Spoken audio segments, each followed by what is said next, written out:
स्वागत है आपका हमारे YouTube चैनल में। तो आज के वीडियो में देखेंगे मॉडल पेपर साइंस का तीसरा सेट। 2 सेट कंप्लीट है ना, देखो तो प्ले लिस्ट में जाइएगा, डिस्क्रिप्शन में लिंक देख देंगे, वहाँ से जाकर के आप देख लीजिएगा। सारा सब्जेक्ट का जो है मॉडल पेपर आपको अपलोडेड मिलेगा अभी। और जो भी सब्जेक्ट बचा हुआ है सारा सब्जेक्ट का 2 से 3 दिन के अंदर आपको सारा सब्जेक्ट का सॉल्यूशन, मॉडल पेपर सॉल्यूशन मिल जाएगा। 8 सेट सभी सब्जेक्ट का देंगे। 5 सेट जो जैक द्वारा आया है और 3 एक्स्ट्रा सेट देंगे। अगर 8 सेट सभी सब्जेक्ट का पढ़ लीजिएगा तो और कुछ पढ़ने की ज़रूरत नहीं पड़ेगी, वहीं से क्वेश्चन आएगा 100%। तो अगर एग्जाम को बढ़िया तैयारी करना है, बहुत अच्छे से तैयारी करना है, तो चैनल में नए हो तो सब्सक्राइब सबसे पहले कर लीजिएगा और बेल का आइकन प्रेस करके नोटिफिकेशन ऑन कर लीजिएगा ताकि कोई वीडियो आपसे मिस ना हो। तो चलिए देखते हैं तीसरा सेट, साइंस का ये तीसरा सेट हो गया। तीसरा सेट देखते हैं। सामान्य निर्देश के लिए सेट 1 देखें, यानी सामान्य निर्देश सेट 1 में ही बता दिए हैं कौन कैसा रहेगा किस, तो सामान्य निर्देश बार बार बताने की ज़रूरत नहीं है। सेट 1 में वहाँ पूरा दिखा दिए हैं, बता दिए हैं, ठीक है। सबसे पहला जो है अति लघु प्रश्न होता है जो 2 नंबर का होता है। 5 प्रश्नों का उत्तर देना है 7 में से। हम यहाँ 7 का देंगे, एग्जाम में आप 5 दीजिएगा, ठीक है। तो चलिए पहला क्वेश्चन देखते हैं। विभवांतर का एसआई मात्रक क्या है? उस उपकरण का नाम बताइए जो चालक के टर्मिनल के बीच विभवांतर को बनाए रखने में मदद करता है। तो विभवांतर का एसआई मात्रक वोल्ट होता है, याद रखिएगा। और सेल या बैटरी जो है टर्मिनल के बीच विभवांतर को बनाए रखने में मदद रखता है। बैटरी या सेल, उसी से क्या आता है, विद्युत धारा विभवांतर है, तो विभवांतर को ये बनाए रखता है। दूसरा क्वेश्चन, एमीटर के प्रयोग कौन सी भौतिक राशि को मापने के लिए की जाती है? इसे विद्युत परिपथ में किस तरह संयोजित किया जाता है, यानी किस तरह जोड़ा जाता है? तो एमीटर का उपयोग विद्युत धारा नापने के लिए करते हैं। विद्युत धारा को मापने के लिए एमीटर का प्रयोग करते हैं और इसको श्रेणी क्रम में जोड़ा जाता है। श्रेणी क्रम यानी सीधा है ना, ये तार है, इसमें इस तरह से एमीटर को जोड़ा जाता है। यही वोल्ट मीटर है, तो इस तरह का तार है, तो इसमें बाहर निकाल करके वोल्ट मीटर को इसे जोड़ते हैं, ठीक है। श्रेणी क्रम में एमीटर को जोड़ते हैं, वोल्ट मीटर को पार्श्व क्रम में। अगला क्वेश्चन है तीसरा नंबर, सोल्डर जो एक मिश्र धातु है वह किन किन धातु का मिलकर बना? सोल्डर जिसे हम सोल्डिंग करते हैं, कोई तार है उसको सोल्डिंग करते हैं चट, तो शीशा और टीन का होता है, शीशा और टीन का होता है, ठीक है। निम्न में कौन सा यौगिक समजातीय श्रेणी के यौगिक होंगे? समजातीय श्रेणी का यौगिक होंगे, तो इसमें से हमको छांटना है समजातीय श्रेणी कौन सा होगा। तो CH4 और C2H6 ये समजातीय श्रेणी का यौगिक है। अगला क्वेश्चन है, स्त्रियों और पुरुषों में पाए जाने वाले लिंग गुणसूत्र कौन कौन सा है? तो पिछला सेट में भी बताए थे, स्त्रियों में जो है XX होता है, पुरुष में वो XY होता है। पारितंत्र और के अजैविक घटक का उदाहरण दे। पारितंत्र का अजैविक यानी जिसमें जान नहीं होता वो घटक, तो तापमान हो गया, वर्षा हो गया, वायु हो गया, मृदा हो गया, खनिज हो गया। प्रत्येक पोषी स्तर पर उपलब्ध कार्बनिक पदार्थ का कितना प्रतिशत अगले स्तर तक पहुँचता है? तो कार्बनिक पदार्थ का 10% अगला स्तर पर एक अगला पीढ़ी तक पहुंचता है, ठीक है। उसके बाद 7 क्वेश्चन यहाँ हो गया। लघु उत्तरी देखते हैं, 3 नंबरी क्वेश्चन, ठीक है। 5 इसमें भी बनाना है, 7 में से 5, लेकिन हम 7 को बताएंगे अभी। नीचे दिखाए गए 2 तारों P और Q में से किसका प्रतिरोध अधिक है और क्यों? किसका प्रतिरोध अधिक होगा और क्यों होगा, ये हमको बताना है। देखिए इसका सॉल्यूशन क्या हो जाएगा उत्तर में। R directly proportional to 1/a होता है एरिया। तो RQ P और Q दोनों का देना है, तो RP बटा RQ और AQ बटा AP, यानी एरिया ऑफ Q और एरिया ऑफ P। ऊपर वाला Q है, नीचे वाला कौन वाला P है? ऊपर वाला P है, नीचे Q है ना। तो क्या होगा, ये जो है एक दूसरे का 1/2 आधा है, तो 1/2 यहाँ लिख दीजिएगा। ये 1 अगर है तो ये 1 आधा है, तो 1/2 हो गया, 1/2 हो गया। ये 1 है और ये 2 है, तो 1/2 हो गया। तो RQ जो हो जाएगा 2 × RP छोटा हो गया, यानी दुगुना है, ये RP का दुगुना RQ है, यानी RQ बड़ा होगा, RP छोटा होगा, है ना। RP क्या होगा? छोटा होगा। इसमें देखिए 2 RP आया, RQ बराबर 2 RP, दुगुना RP का दुगुना है RQ, तार Q बड़ा है। तो तार Q का प्रतिरोध अधिक है क्योंकि अनुप्रस्थ काट का क्षेत्रफल जितना छोटा होगा प्रतिरोध उतना ही अधिक होगी, क्योंकि लंबाई समान है। 9 नंबर, चुंबकीय क्षेत्र की एसआई मात्रक लिखिए। चुंबकीय क्षेत्र का क्या लिखना है? एसआई मात्रक लिखना है। जब एक चुंबक की सुई को किसी धारावाही चालक के पास लाया जाता है तो वह विक्षेपित हो जाती है। क्यों होता है विक्षेपित, यानी हिलने लगता है, तो ऐसा क्यों होता है? तो चुंबकीय क्षेत्र का एसआई मात्रक सबसे पहले लिखना है तो टेस्ला होता है, क्योंकि धारा के चारों ओर चुंबकीय क्षेत्र उत्पन्न हो जाता है, अर्थात विद्युत धारा चुंबक की सुई को प्रभावित करता है, इसलिए वो हिलने लगता है, विक्षेपित होने लगता है। 10 नंबर का 2 क्वेश्चन है। ए नंबर है, प्लेटिनियम सोना एवं चांदी का उपयोग आभूषण बनाने के लिए क्यों किया जाता है? तो प्लेटिनम, सोना, चांदी बहुत कम अभिक्रियाशील होता है तथा ये संचारित नहीं होता, जल्दी अभी किसी से अभिक्रिया नहीं करता है और ये संचारित नहीं होता, यानी जंग इसमें नहीं लगता है। इनकी चमक भी तेज होती है, चमक भी बहुत ज़्यादा होता है, इसीलिए इसका उपयोग आभूषण यानी गहना बनाने में किया जाता है। सबसे अधिक कठोर प्राकृतिक पदार्थ का नाम बताना है तो हीरा सबसे अधिक कठोर प्राकृतिक पदार्थ है। निम्नलिखित यौगिकों की संरचना बनाइए। मीथेन अल्कोहल है, फॉर्मल्डिहाइड जिसको मिथेनॉल भी कहते हैं, एसिटिक अम्ल जिसको एथेनोइक अम्ल भी कहते हैं, इसका हमको संरचना सूत्र बनाना है। तो चलिए शुरू करते देखते हैं मेथेनॉल का। मेथेन CH3 एगो कार्बन है, मेथेन माने एगो कार्बन, और ओल है मेथेनॉल, ओल माने अल्कोहल, तो OH लगा देना है तो अल्कोहल हो गया। इसका संरचना सूत्र इस तरह से हो जाएगा। अगला है फॉर्मल्डिहाइड। फॉर्मल्डिहाइड ये मेथेनॉल को फॉर्मल्डिहाइड कहते हैं, मेथेनॉल या मेथेनॉल्डिहाइड। तो अल्डिहाइड को CHO होता है, तो अल्डिहाइड और एक ही कार्बन है, मेथेनॉल यानी एक ही कार्बन, तो एक कार्बन बस एक हाइड्रोजन लगा देना है, ये इसका संरचना सूत्र हो जाएगा। एसिटिक अम्ल एथेनोइक अम्ल को कहते हैं, तो एथेन माने दो कार्बन हो जाएगा और कार्बन में यही COOH लग जाएगा, OH, तो वही एथेनोइक अम्ल हो जाता है। तो ये हो जाएगा आणविक सूत्र और ये इसका संरचना सूत्र इस तरह का हो जाएगा। ठीक है, चलिए आगे क्वेश्चन बढ़ते हैं। क्या होगा यदि हम पोषी स्तर के किसी भी जीवों को समाप्त कर दे? पोषी स्तर में किसी भी जीव को समाप्त कर दे तो क्या होगा? यदि हम एक पोषी स्तर के सभी जीवों को समाप्त कर दे तो इससे पारितंत्र में पदार्थ एवं ऊर्जा का प्रवाह रुक जाएगा। इससे जैव भू रासायनिक चक्र धीरे धीरे रुक जाएगा, जिसका व्यापक प्रभाव पूरे पारितंत्र पर पड़ेगा। अंततः पूरा पारितंत्र समाप्त हो जाएगा। तो एक भी पोषी स्तर को हम अगर नष्ट कर देते हैं तो पूरा का पूरा पारितंत्र धीरे धीरे नष्ट हो जाएगा। इसीलिए सभी जीव प्रिय है, चाहे वो छोटा जीव है या बड़ा जीव है, सभी का एक महत्वपूर्ण योगदान है इस पारितंत्र को, इस संसार को बचाए रखने में। तो सभी का अपना अपना जगह में सभी महत्वपूर्ण है, इसीलिए किसी को भी नष्ट ना किया जाए, है ना। किसी भी पोषी स्तर यानी कोई भी एक भी स्तर, छोटा स्तर हो या बड़ा स्तर हो, उसको किसी प्रकार का नष्ट नहीं होने देना चाहिए। अगर एक नष्ट हो गया तो पूरा पारितंत्र ही समाप्त हो जाएगा। अगला क्वेश्चन है, आप कचरा प्रबंधन की समस्याओं कम करने के लिए क्या योगदान दे सकते हैं? किन्हीं दो तरीकों का वर्णन करें। पहला तरीका है, पदार्थ दो प्रकार के होते हैं, एक जैव निम्नीकरण पदार्थ और एक अजैव निम्नीकरण। इनमें से हमें जैव निम्नीकरण पदार्थ का अधिक उपयोग करना चाहिए। तो पदार्थ ज़्यादा से ज़्यादा जैव निम्नीकरण को, वो क्या होता है, सड़ गल जाता है, खाद बन जाता है, तो ऐसे पदार्थ का ज़्यादा उपयोग करें।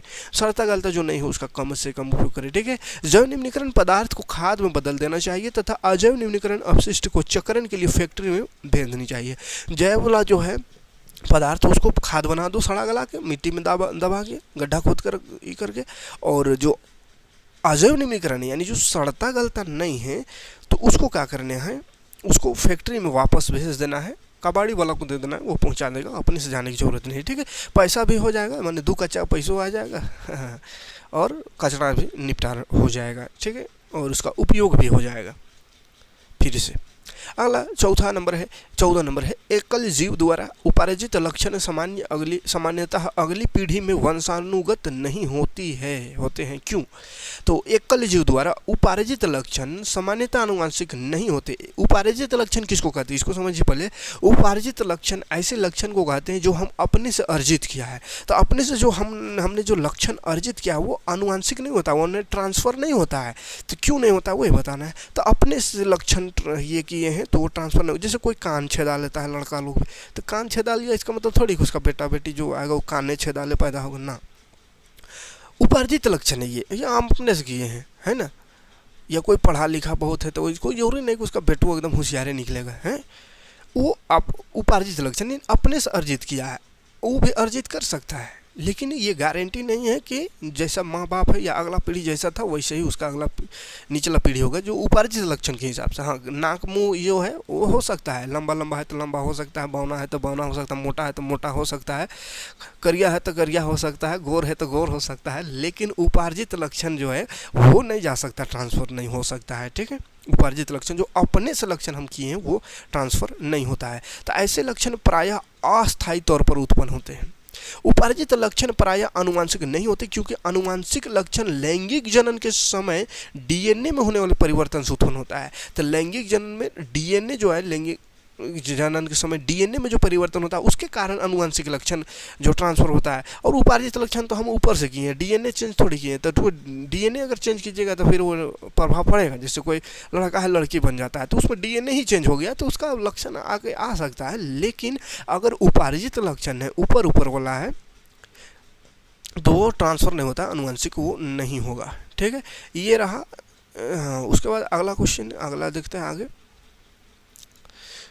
दीर्घ उत्तरीय प्रश्न। अब देखिए 3 प्रश्न का उत्तर देना है। किन्हीं 3 प्रश्न का उत्तर देना है 5 में से।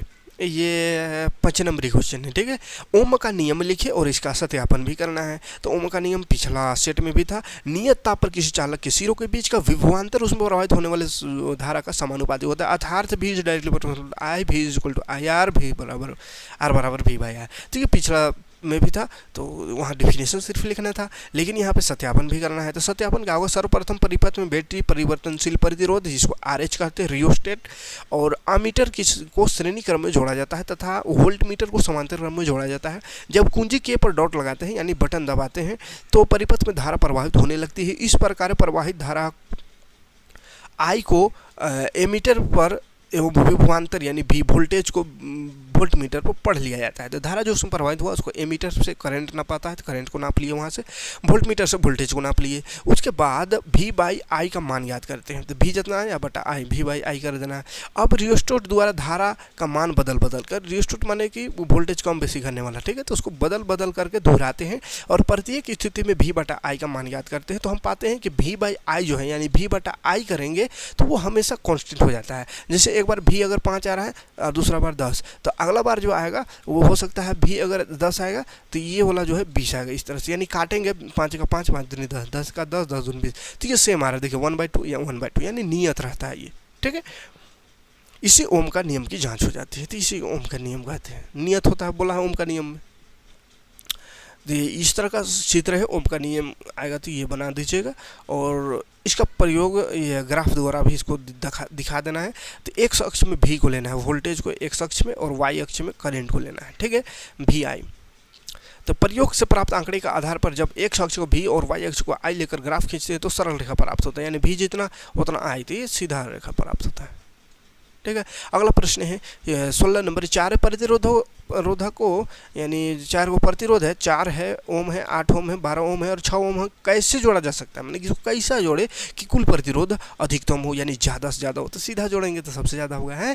कुल प्रतिरोध न्यूनतम हो यानी सबसे कम हो तो सबको टेढ़ा जोड़ेंगे, यानी समानांतर क्रम में जोड़ेंगे तो कम होगा और सीधा यानी कि श्रेणी क्रम में जोड़ेंगे तो सबसे ज़्यादा होगा। उसके बाद अधिकतम और न्यूनतम प्रतिरोध की गणना करें C नंबर में।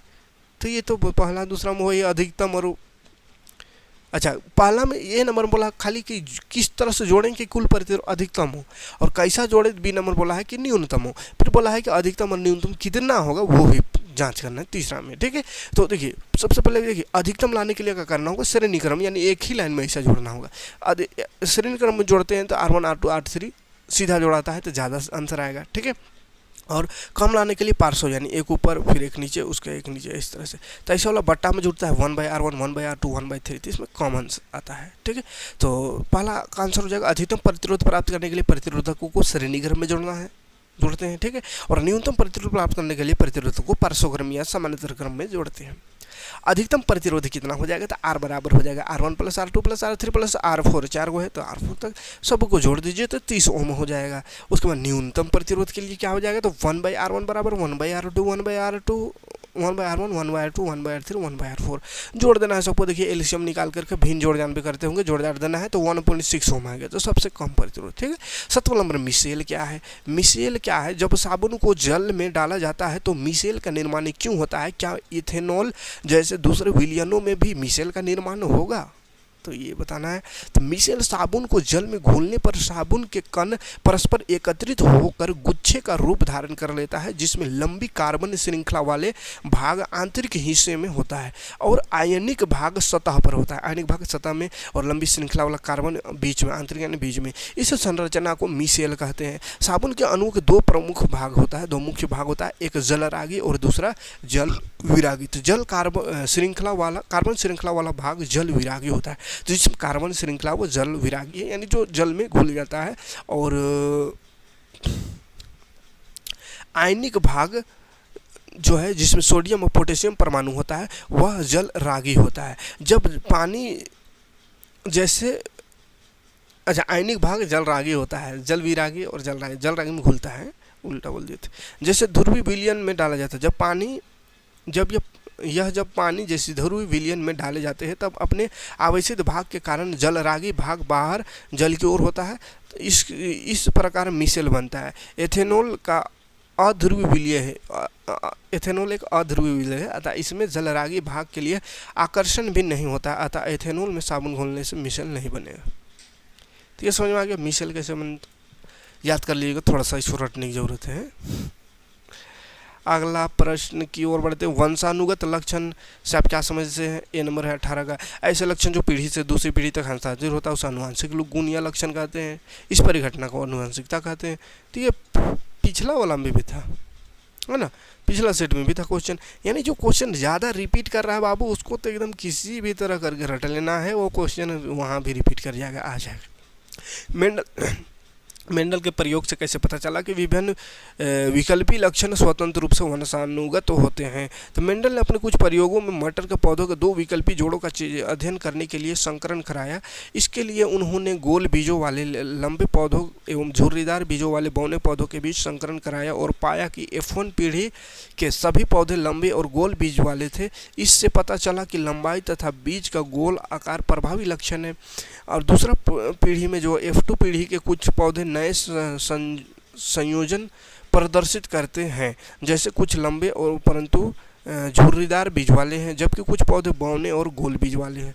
उपरोक्त दोनों दशाओं से यह निष्कर्ष निकलता है कि लंबाई, बौनापन, बीजों का गोल होना अथवा झुर्रीदार होना परस्पर स्वतंत्र लक्षण है। ये स्वतंत्रता पूर्वक वंशानुगत होते हैं। तो ये आंसर लिख लीजिएगा। अगला अजैव निम्नीकरण पदार्थ क्या है? 19 का, ऐसे पदार्थ जिनको सूक्ष्म जीव अपघटित नहीं कर सकता, यानी सड़ा गला नहीं सकता, उसको अजैव निम्नीकरण पदार्थ कहते हैं। जैसे प्लास्टिक, पेपर, थर्माकोल। हमारे द्वारा उत्पादित अजैव निम्नीकरण कचरे में कौन सी समस्या उत्पन्न होती है? अजैव निम्नीकरण जो कि सूक्ष्म जीव द्वारा अपघटित नहीं होता है, उससे क्या क्या समस्या उत्पन्न हो सकती है? तो अजैव निम्नीकरण कचरे के ढेर पर्यावरण में बहुत लंबे समय तक रहते और नष्ट नहीं होते, अतः वे बहुत सारे समस्या उत्पन्न करते हैं। ये जल प्रदूषण करते हैं जिससे जल पीने योग्य नहीं रहता। ये भूमि प्रदूषण करते हैं जिससे भूमि की सुंदरता नष्ट हो जाती है। ये नलियों में पानी को प्रवाह को रोकते हैं। ये वायुमंडल को भी विषैली बनाते हैं, हानिकारक बनाते हैं। ठीक, तो कोई दिक्कत?